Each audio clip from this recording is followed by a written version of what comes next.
insurance is such, like, people don't think it's a sexy business, right? And that's why the age gap is huge. Like, I'm one of the youngest people in insurance, and really, like, there's a lot of these brokers that are selling their books that are 55 to 65 with nobody to come up, right? So it's like, well, we got to sell. We're in the process of acquiring a book down in Florida right now, which is going to be huge for us, and that's supposed to hopefully go through in June. Open up more carriers down there and whatnot, and just start the ball with acquisitions, right? We want to do that. But it's awesome because, like, there's a huge market gap right now to where we could step in and start acquiring these books that guys just want to retire. They're done, and you do that and keep growing it, and then it's this base for everything else you want to do. Because the nice thing about insurance, it's money and freedom of time, right? Talk about freedom. That's it right there. So it allows you to do stuff like own a CrossFit gym, do a podcast, like, it allows you to do the things you're passionate about too. Because let's be real, like, insurance, nobody's passionate about insurance. They're passionate about the relationships that the insurance can lead to, right? Like, developing relationships with people is a really cool passion to have. But at the end of the day, it's a financial service. It's kind of, I guess, not sexy necessarily, but in reality, it totally is, and I just love that people haven't caught on to that yet, because now there's a ton of opportunity in front of us, Yeah, it's, my wife and I call it the secret business. Yeah. Right? The residual income piece is just, if a real estate agent sells a home, they get paid. Nice payout. They make really good money. Yeah. Then they have to sell another home. They got to keep selling. If I sell a commercial account that's $250,000 in premium, take that times, let's just say $25,000 revenue. Yeah. As long as I treat that client well, which then you talk about how do you build a successful service team, right? But which we've done.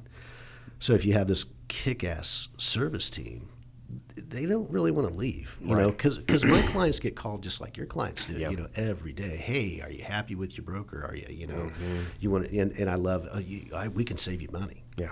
And my clients are always like, man, when I talked to my guy, he told me he was going to charge me more, but he was going to give me more stuff, value added. Yeah. And so when we bring a client in, it's not about price. I'm not going in going, hey, I saved you 10%. That's the opposite. It can't be, because if they come to you because you can save them money, they're going to leave because somebody else can save them money. Exactly. Yeah. And there are clients out there that want that, and those aren't the right, like we have decided those aren't the right clients for us. Right.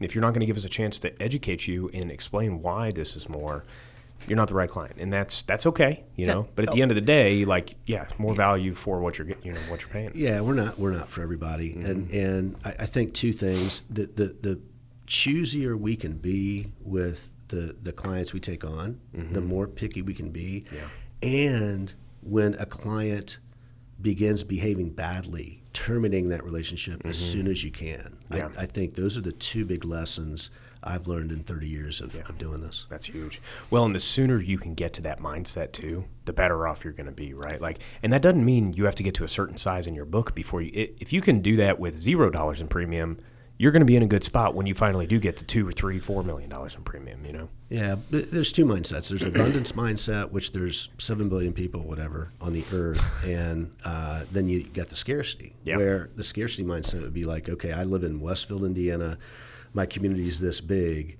and so I've always had that abundance mindset where, my agency was in Parker City, but real quick I figured out I could drive to Indianapolis and sell stuff, and so that's what really launched our agency from Little Parker City when I started doing business in Indy, and then I was like, well, what about Colorado? What about, so now we're in. I mean, I've got a client. One of my favorite clients is in Maine and New Hampshire. Oh, that's cool. And it's a restaurant chain. They've got 6 locations. They're opening another one. One of the owners is getting ready to buy another franchise. And so I have to go to Maine once a year. Yeah. And eat lobster rolls and fly out there. Man, but what a hard life. Yeah, it's terrible. but yeah, man, I mean, it's just there's so much opportunity out there. And if you focus on the quality relationships out there, then those people will refer you, and so that's what it's all about. And we've been growing from scratch, one of the things that I've used from my past was cold calling, right? And I found pretty quickly, like, they work, but not as efficiently. And, a lot of times those clients aren't going to be as sticky, or you're going to put a lot of work in, you're going to follow up because they don't care. And then finally, when they get around to it 3, 4, 5 months later, then maybe they'll switch. Most of the time they don't. Mm-hmm. Now, what I will say about that is that I've also built some really phenomenal relationships out of cold calls. Mm-hmm. One is still a client today, probably will be a client for the remainder, hopefully, of his career and his life. Another one is one of my partner companies that, I'll tell you off mic about. And he's become a great friend. He's a member here at the gym, and just a great guy and great guy to know. And so cold calling works, but many times that's not the way to scale, right? Like, because I can only make so many cold calls in a day. The way to scale, treating your people well, and organic growth, and we focus on that now. Google reviews and referrals, and I'd say 90% of my business now, 80% is referral, and the other 20% is just personal relationship.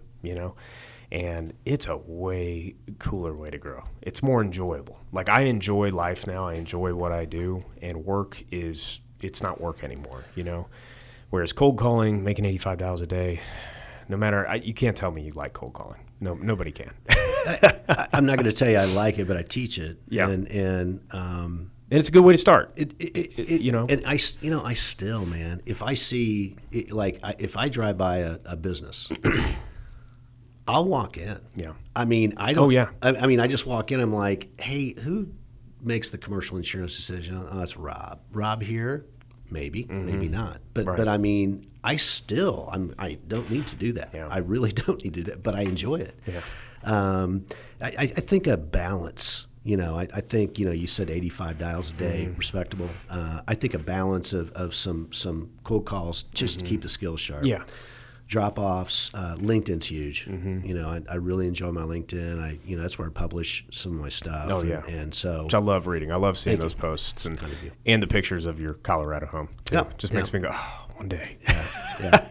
Well, I do think and believe and can prove if you can dream it, you can do it. So and not everybody's place is Colorado, but my next journey is going to be in Mexico. I want a home in Mexico. So that's next. Yeah. So I'll have a home in Mexico. I'll Airbnb it. International insurance, maybe? I don't worry about that when I get down there. But yeah. But we, actually with Equisure, we can do things in any country in the world. Really? Yeah. We're an international company.